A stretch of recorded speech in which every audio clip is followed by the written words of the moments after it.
issues impacting Arkansas farmers and ranchers. Our show is brought to you by the Arkansas Farm Bureau Federation and hosted by Rob Anderson and Jason Brown.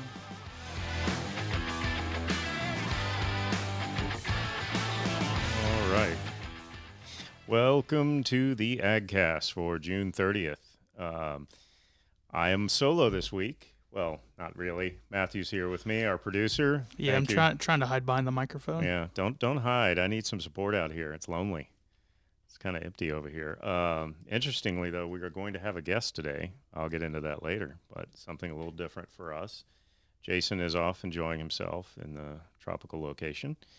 A couple of things first. Matthew, I'm sure you watched. We were on the Vine on KTHV. Yeah, our very own Jenny Higgs on there. That was Tuesday. Talking about crops. Yeah, she did a little quiz, a little crop quiz. We will be back on the Vine again in July. I believe July 12th. It's a Tuesday. Could be wrong on that. No, I think you're right. Yeah. But we're enjoying our time there. It's a great it's a great place to talk about Arkansas Farm Bureau and what we do and who we are. And we're having a lot of fun with that. So be on the lookout for that. Otherwise, I don't have anyone to banter with, so I'm going to jump right into the news today. Well, I can't. I feel like I keep giving you the shaft there. No, I could banter with you, but I'm going to jump into the news. First up, some news that comes to us from American Farm Bureau. U.S. consumers will pay $69.68 for their favorite Independence Day cookout foods. This includes things like cheeseburgers, pork chops, chicken breasts, homemade potato salad, strawberries. Homemade potato salad? I don't know if it is if you're buying it at the grocery, right? Anyway. Strawberries and ice cream, and this is based on a new American Farm Bureau Federation market basket survey. The average cost of a summer cookout for 10 people is $69.68, which breaks down to less than $7 per person. But the overall cost for the cookout is up 17%, or about $10 from last year. A result of the ongoing supply chain disruptions, inflation, the war in Ukraine, farmers are feeling the price point pain too, like a lot of the people who eat the food. Those who are growing the food are also feeling the impact. According to AFBF Chief Economist Roger Cryan, despite higher food prices, the supply chain disruptions and inflation have made farm supplies more expensive. So like consumers, farmers are price takers and not price makers. The bottom line, he says, is that in many cases, the higher prices farmers are being paid aren't covering the increase in their farm expenses. Cost of fuel is up. Fertilizer prices have tripled in some cases. It's pretty brutal out there. The Market Basket survey shows the largest year-to-year price increase was ground beef. Survey results show the retail price for 2 pounds of ground beef at $11.12. That's up 36% from last year. Meanwhile, the Agriculture Department's Producer Price Index indicates that compared to a year ago, farm-level cattle prices are up 17.5%, but wholesale beef prices are down 14%. This kind of highlights the difference between farm-level wholesale and retail beef prices and how the events of the last few years have had a significant impact on the beef production and cattle pricing cycles. It's become really hard to predict, really. Several other foods in the survey, including chicken breasts, pork chops, the potato salad, fresh squeezed lemonade, pork and beans, hamburger buns, cookies.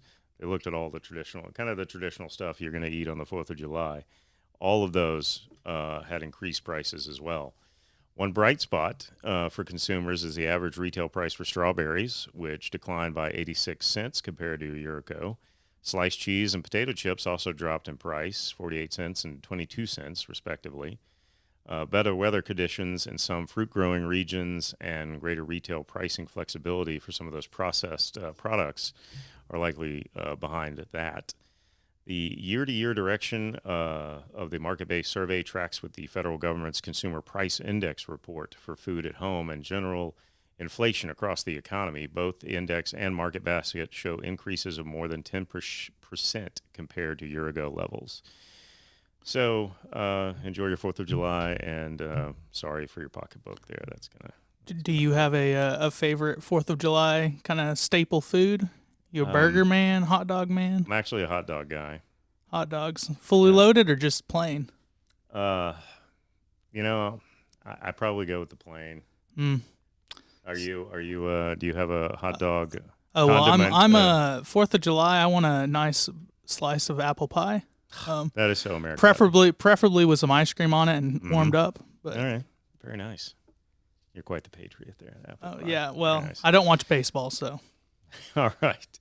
Well, let's shift from the consumer impacts to what farmers are actually doing in light of all the challenges and upheaval out there. Today, the USDA released its Acreage and June 1 quarterly grain stocks report, and it's an interesting one. I was talking to Mark Lambert, one of the Farm Bureau's commodity and activity and economics directors earlier this week, and he told me there's a lot of speculation that soybeans might have a higher planted acreage than corn this year for the first time since '83, and that was being driven by the high input costs for corn growers and also a spike in renewable diesel plants that have come online due to energy policies favoring renewable. A Dow Jones analyst even speculated 89.69 million acres of corn and 90.43 million acres of soybeans. But as it turns out, what we know right now, according to the report, is corn estimates came in higher than USDA March estimates, and soybean acreage actually came in lower. But both are within the range of pre-report estimates. According to today's release, farmers planted 89.9 million acres of corn in 2022 and 88.3 million acres of soybeans. Also, though, interesting is the quarterly grain stocks report shows soybeans stored in all positions on June 1st totaled 971 million bushels, which is up 26% from June 1 last year and exceeded pre-report estimates. On-farm stocks totaled 331 million bushels, up 51% from a year ago. A couple of other notes from my conversations with Mark. Soybean seed companies have developed and partnered together to release the Enlist E3 technology that combines an herbicide trait with a soybean cyst nematode trait. BASF, Corteva, and MS Technologies have developed the new generation of E3 traits to include the nematode, which contributes around $1 billion in economic loss each year. Also, he points out there's a strong potential, and if you listen to business radio, you hear this all the time too, strong potential for the Fed to raise interest rates again, and that could have an impact. That could have the potential, that lead to the potential increase in farm debt because we'd be looking at larger loan sizes to cover some of those burdensome input costs on top of that.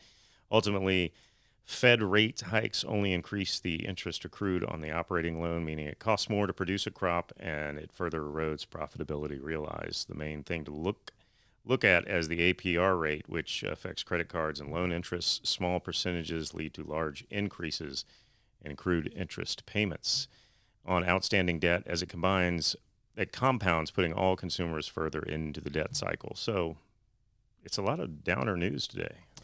Yeah, well, I think that's just the general outlook of most of the economy right now. It's just inflation's hitting everything, and everything costs more. Well, we might as well continue with the downer theme. We talked a little bit about the national picture for corn, but this week we also got some comments about the Arkansas corn crop and other corn observations from Dr. Jason Kelly, University of Arkansas Extension agronomist for wheat and feed grains. Here's a little sample of that interview. Corn is probably our biggest fertilizer user of all the crops we grow. So, that really weighed on our producers' minds about, okay, good corn prices, I want to plant corn, I like the rotation. Boy, this fertilizer price, I got to get some good yields to counterbalance that extra expense there. Our planting intentions, the report come out into March, thought we would plant about 750,000 acres. And that was off about 100,000 from a year ago. So a year ago we had about 850,000, so we're expecting maybe 750 this year. And I felt like that drop in acres was probably all related to fertilizer price. And so, we felt like we might be off a little bit in some areas. Right now, into June, I mean, it's almost 90 degrees out here in the morning, right? It's hot. And so that's probably the biggest issue we're facing right now. I mean, from a management standpoint, trying to keep everything irrigated up is really the key. And so, corn, like us, we don't like that 98-degree temperature, do we? Well, one way that we can counterbalance some of those effects is to keep everything watered. And so, typically in the past, if we're able to keep things watered, we're still able to get good pollination even though the temperatures are really high. Corn. All right, well, you can watch our social media channels, all Arkansas Farm Bureau social media channels, Facebook, YouTube, Twitter. We're going to be posting a full video of Dr. Kelly's comments and analysis, so be on the lookout for that. Now let's take a quick break to hear about Arkansas Farm Bureau membership. After that, we're going to have a special guest in the studio with us, something a little bit different. We'll have a guest in the studio to talk rice, and more specifically, the Arkansas Rice Research and Promotion Board. Your Arkansas Farm Bureau membership supports our work on behalf of Arkansas farmers, ranchers, and rural communities around the state. From youth leadership programs and academic scholarships to hunger relief and disaster support, and much more. You can make a difference and be a champion for your community. Join today at arfb.com. All right. Well, today is something a little different. I'm joined by a special guest, Jeff Rutledge of Newport, rice grower. You can tell us a little bit about yourself and your involvement with the Arkansas Rice Research and Promotion Board. Yeah, thanks, Rob. Appreciate you having me on today. Like you said, I'm a rice producer from Newport.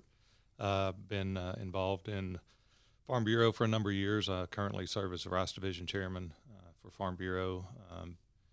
And I'm also serve on the Arkansas Rice Research Promotion Board as representative, appointed by the governor, as nominated by the Arkansas Farm Bureau. All right. Well, we thank you for joining us today. Obviously, we were talking a lot about the latest reports on crops and whatnot. Anything to add to that as you were listening? I'm sure you were on top of all that stuff. So yes, we watched that report with great interest in the farming community and how it affects directly, the price that we receive for our crops, the direct impact that has. And so, it's been a concern what that effect that would have on our markets, and especially in the rice industry, with Arkansas producing half of the rice crop in the U.S. It was very interesting to see what that crop report showed is what our planted acreage was in Arkansas. So speaking of that, a week ago we had Dr. Jared Hartke. We had a little soundbite from him, and we've since posted some video from him just talking about the rice crop this year and some of the challenges, just getting it planted and other things, the input cost, all the usual stuff that we're hearing about. Have you faced that? I mean, what's it like from your perspective as a rice grower?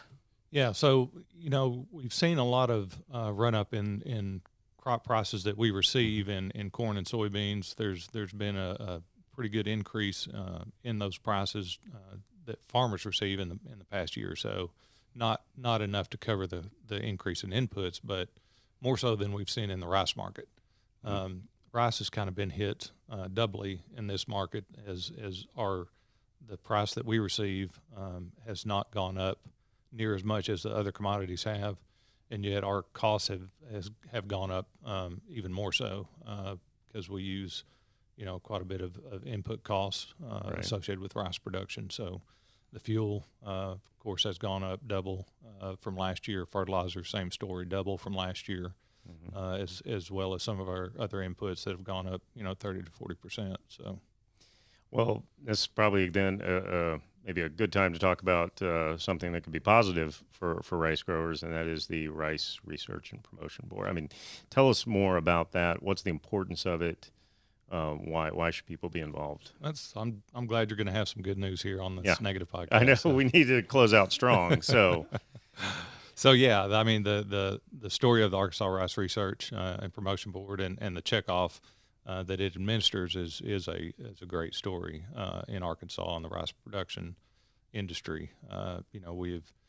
That's got a long history of farmers acting cooperatively, pooling their money at first voluntarily, and then getting the legislature to enact that and codify that in Arkansas law later on in later years. And that continues to produce benefits for the Arkansas rice producer. Those funds have a huge rate of return on the amount that's invested every year, and that's led to a lot of increases in production and profitability for Arkansas rice farmers over the years. And tell us a little bit about that. I mean, it supports some research that leads to different, I guess, varieties, things like that help with yield and improve yield and all that sort of thing. What's the value there? How does that work? All of the the way this works, as far as the checkoff goes, is it's assessed to half of the checkoff is paid for by the producer, and then at the first point of sale, the first buyer pays the other half for promotion. So, and those funds are designated separately. So, all the funds that the farmer pays in are designated specifically for research that goes to the University of Arkansas.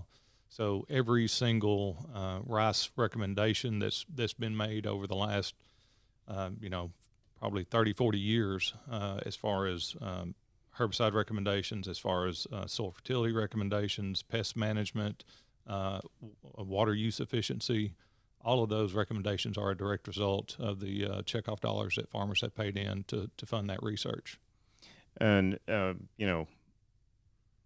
it enables the research, it enables promotion of the rice.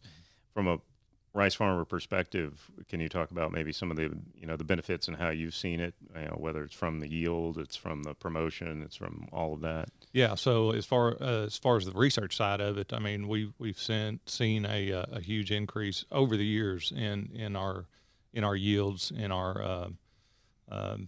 our efficiency in rice production. So cost savings, as well as a continued increase in yield, and a continued increase in the efficiency of the resources that we use in water and soil. And so, yes, that's been a biggest part of the benefit that we've seen directly from research. Promotion side, we've also seen promotion of our product, not just here in the U.S., which half of our crop stays here in the U.S., but the other half of our crop is exported internationally.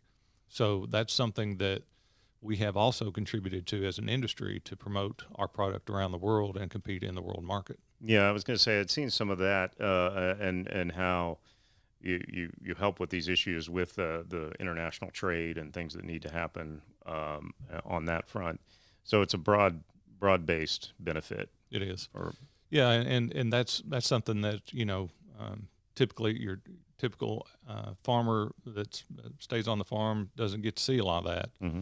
But there are a lot of farmers that are active in the industry and looking out for all of our best interest, not only here but around the world, and how our product is promoted and developed.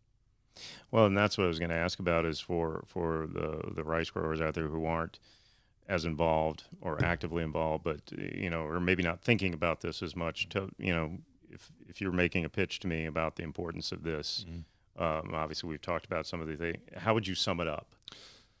I would say every aspect of production that's common practice in Arkansas is the direct result of the research that we have funded by our checkoff dollars.